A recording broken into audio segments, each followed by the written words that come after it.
नमस्कार। Let's mic के एक बिल्कुल नए जानकारियों से भरपूर शो में आपका स्वागत है, जिसका नाम है कॉर्पोरेट दुनिया। ये सिर्फ एक प्रोग्राम नहीं है, बल्कि एक खिड़की है उस दुनिया की तरफ जहां बिजनेस की चालें, स्टार्टअप्स की उड़ानें, मार्केट की धड़कनें और कंपनियों के भीतर की कहानियां आपको समझाई जाएंगी, आसान, रोचक और भरोसेमंद अंदाज में। आइए सबसे पहले नजर डालते हैं कारोबार की दुनिया की आज की खबरों पर। भारत ने खोजे नए ऑयल फील्ड्स। घरेलू क्रेडिट जीडीपी का 42% और कनाडा ने कहा अमेरिकी टैरिफ का मुकाबला करेंगे। मजबूत अर्थव्यवस्था के चलते भारत में घरेलू क्रेडिट वित्त वर्ष 2024 में बढ़कर जीडीपी का 42.1% हो गया है। नेशनल स्टॉक एक्सचेंज एनएसई की मार्केट प्लस रिपोर्ट में बताया गया कि घरेलू वित्तीय देनदारियों में तेज वृद्धि महामारी के बाद आई है। ये बढ़ता हुआ क्रेडिट फुटप्रिंट महामारी के बाद के दौर में परिवारों के बीच वित्तीय पहुंच और आत्मविश्वास में बढ़ोतरी को दर्शाता है।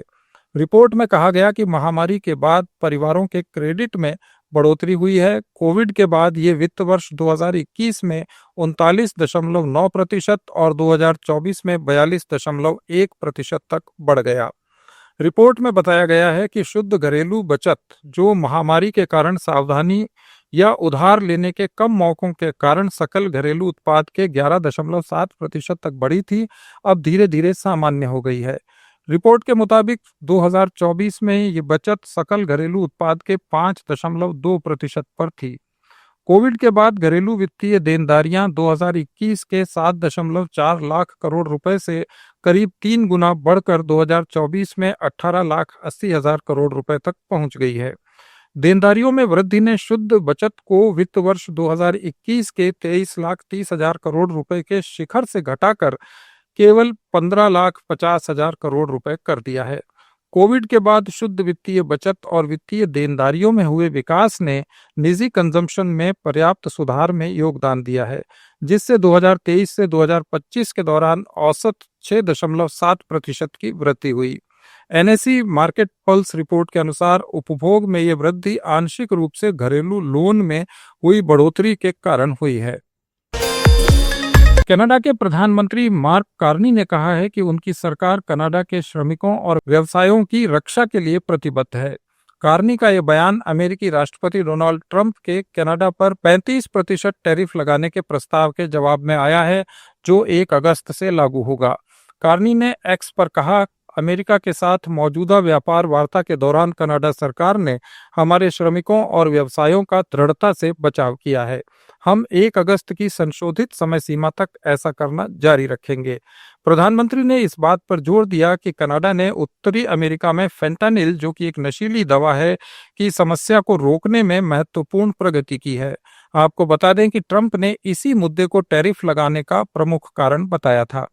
कार्नी ने कहा कि हम अमेरिका के साथ मिलकर दोनों देशों में लोगों की जान बचाने और कम्युनिटीज की रक्षा करने के लिए काम करते रहेंगे। हम कनाडा को मजबूत बना रहे हैं। फेडरल गवर्नमेंट और क्षेत्र एक मजबूत कनाडाई इकोनॉमी बनाने की दिशा में बड़ी प्रगति कर रहे हैं। उन्होंने कहा कि हम राष्ट्रीय हित में कई बड़े नए प्रोजेक्ट शुरू करने के लिए तैयार हैं। हम दुनिया भर में अपनी व्यापारिक साझेदारियों को और मजबूत कर रहे हैं। दरअसल ट्रंप ने हाल के दिनों में ट्रेड वॉर का दायरा बढ़ाते हुए कई देशों पर नए टैरिफ लगाए हैं। कनाडा के अलावा ट्रंप ने हाल ही में जापान और दक्षिण कोरिया पर भी नए टैरिफ लगाए। इसके साथ ही इंपोर्टेड कॉपर पर 50% टैरिफ लगाने की भी घोषणा की। केंद्रीय भारी उद्योग मंत्री एचडी कुमारस्वामी ने पीएम ई ड्राइव इनिशिएटिव के अंतर्गत इलेक्ट्रॉनिक ट्रक्स के लिए वित्तीय प्रोत्साहन प्रदान करने की एक योजना शुरू की। सरकार इलेक्ट्रॉनिक ट्रक्स के लिए प्रत्यक्ष सहायता दे रही है। इसका उद्देश्य देश में स्वच्छ, कुशल और दीर्घकालिक माल ढुलाई की गति को तेज करना है। कुमारस्वामी ने इस योजना की जानकारी देते हुए कहा कि डीजल के ट्रक कुल वाहनों की संख्या का केवल 3% है, लेकिन ग्रीन हाउस गैस उत्सर्जन में इनका 42% योगदान है, जिससे वायु प्रदूषण काफी बढ़ जाता है। ये योजना हमारे देश को स्थायी माल ढुलाई गतिशीलता, एक स्वच्छ भविष्य और 2070 तक जीरो कार्बन एमिशन के टारगेट के अनुरूप भारत के निर्माण की ओर अग्रसर करेगी। इस योजना में केंद्रीय मोटर वाहन नियम CMVR के तहत मांग प्रोत्साहन को N2 और N3 कैटेगरी के इलेक्ट्रिक ट्रक्स तक बढ़ाया जाएगा। इस योजना से देश भर में लगभग 5,600 ई ट्रकों को लाने में सहायता मिलेगी। दिल्ली में रजिस्टर्ड 1,100 ई ट्रक्स के लिए 100 करोड़ रुपए के अनुमानित व्यय का प्रावधान किया गया है। इसका उद्देश्य राजधानी की गंभीर वायु गुणवत्ता चुनौतियों का समाधान करना है। वहीं इससे लाभान्वित होने वाले प्रमुख क्षेत्रों में सीमेंट, बंदरगाह, इस्पात और रसद जैसे क्षेत्र शामिल हैं। वोल्वो, आयशर, टाटा मोटर्स और अशोक लीलैंड जैसी कई प्रमुख ओईएम कंपनियां पहले से ही भारत में इलेक्ट्रिक ट्रक के निर्माण में लगी हुई हैं, जिससे आत्मनिर्भर भारत के दृष्टिकोण की स्वदेशी क्षमता में वृद्धि हो रही है। आईआईएम शिलांग में आईआईसीए नॉर्थ ईस्ट कॉन्क्लेव 2025 को संबोधित करते हुए वित्त मंत्री निर्मला सीतारमण ने कहा कि हम हमेशा सबका साथ, सबका विकास के बारे में बात करते हैं और ये नॉर्थ ईस्ट क्षेत्र को शामिल किए बिना पूरा नहीं हो सकता। ये केवल जन धन खाते खोलकर वित्तीय समावेशन के बारे में नहीं, बल्कि युवाओं की आकांक्षाओं को पूरा करने के बारे में भी है। आज के समय में युवा खुद को दुनिया की जरूरतों के मुताबिक तेजी से ढाल रहे हैं। ऐसे में नीतिगत समर्थन मिले तो ये उद्यमिता विकास के लिए बहुत अच्छा प्लेटफॉर्म तैयार कर सकती है। सीतारमण ने कहा कि पूर्वोत्तर क्षेत्र में 2,300 DPIIT मान्यता प्राप्त स्टार्टअप हैं, जिनमें से 69 सिर्फ मेघालय में हैं। ये महत्वपूर्ण है कि आईआईएम शिलांग जैसे संस्थान क्रॉस पॉलिनेशन में मदद करें और सभी प्रोफेशनल्स को एक साथ लाएं और समय समय पर आपस में मिलते रहें। अब जब आईआईसीए यहाँ है तो उन्हें लोगों को एक साथ लाने का माध्यम बनना चाहिए, जिससे बेहतर चर्चा और मुद्दों का समाधान किया जा सके। Indian computer emergency response team CERT इन द्वारा जारी एक रिपोर्ट में कहा गया है कि दुनिया डिजिटल से क्वांटम इकोनॉमी बनने की ओर एक बड़े बदलाव के मोड़ पर खड़ी है।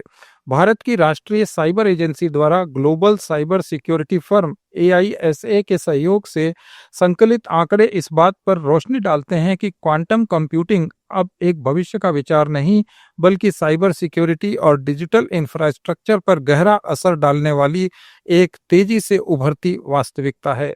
Transitioning to quantum cyber readiness शीर्षक की इस रिपोर्ट में बताया गया है कि क्वांटम कंप्यूटर जो क्वांटम मैकेनिज्म के सिद्धांतों का इस्तेमाल करते हैं, अब रिसर्च लैब से बाहर निकलकर वास्तविक दुनिया के उपयोग में आ रहे हैं।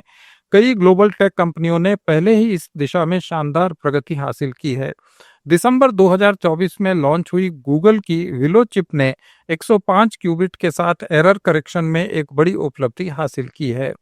माइक्रोसॉफ्ट ने फरवरी 2025 में मेजराना 1 प्रोसेसर पेश किया, जिसका लक्ष्य 10 लाख क्यूबिट तक विस्तार करना है।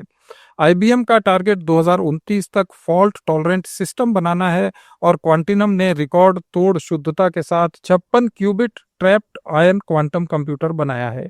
रिपोर्ट के मुताबिक नोकिया भी क्वांटम नेटवर्किंग के क्षेत्र में आगे बढ़ रहा है।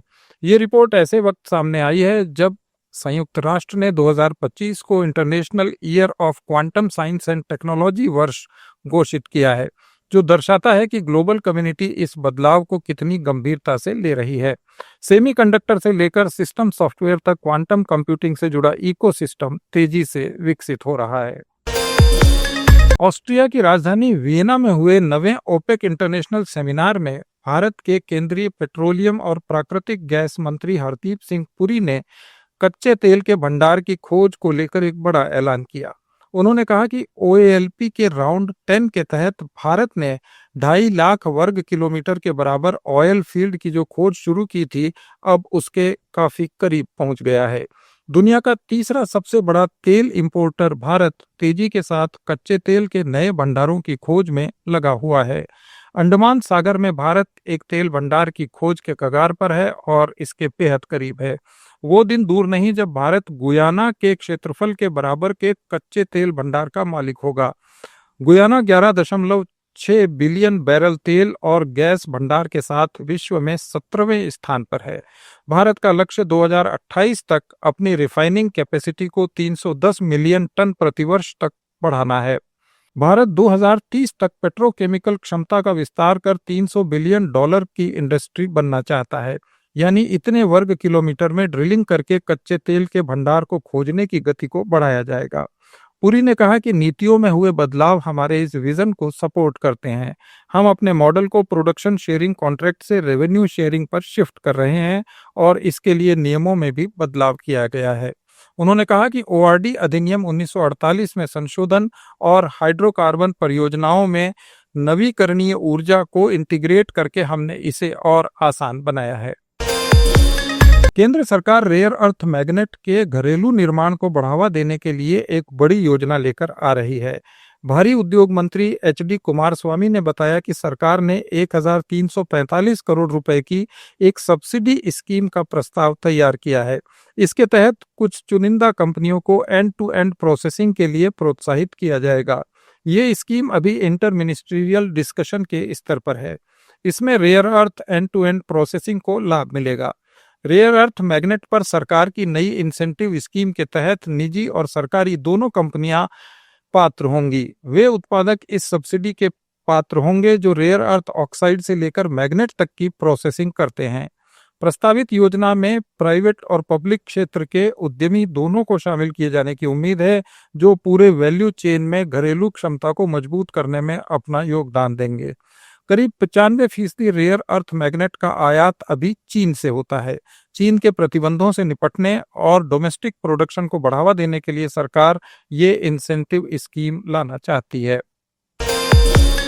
जीएसटी खुफिया महानिदेशालय की बेंगलुरु इकाई की टीम ने एक मामले में दिल्ली में 6 से ज्यादा ठिकानों पर छापे मारे और 266 करोड़ रुपए से ज्यादा मूल्य के फर्जी चालान का पता लगाया।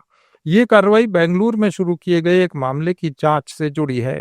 इस मामले में शेयर बाजार में एक लिस्टेड कंपनी भी शामिल बताई गई, जिसकी जानकारी सेबी को दी गई है। मामले के मुख्य आरोपी एक सीए को अरेस्ट किया जा चुका है। जांच से पता चला है कि फर्जी कंपनियों के साथ खरीद बिक्री दिखाकर 48 करोड़ रुपए के फर्जी इनपुट टैक्स क्रेडिट आईटीसी के लाभ उठाए गए या ऐसे लाभ करवाए गए।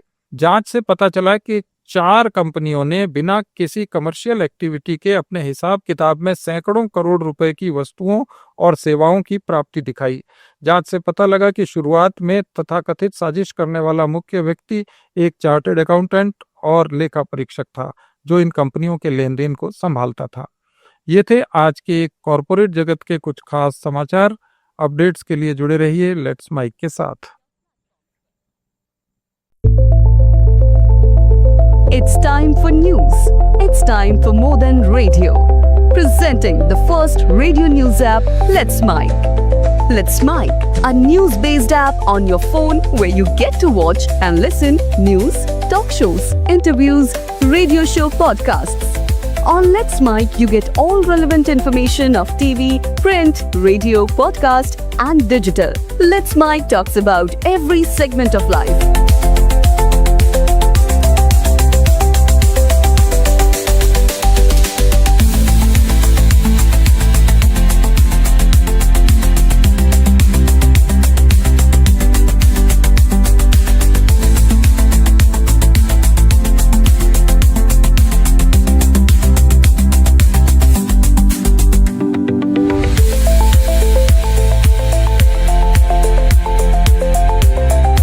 Download the app now from Play Store. Available both on Android and iOS mobile phones.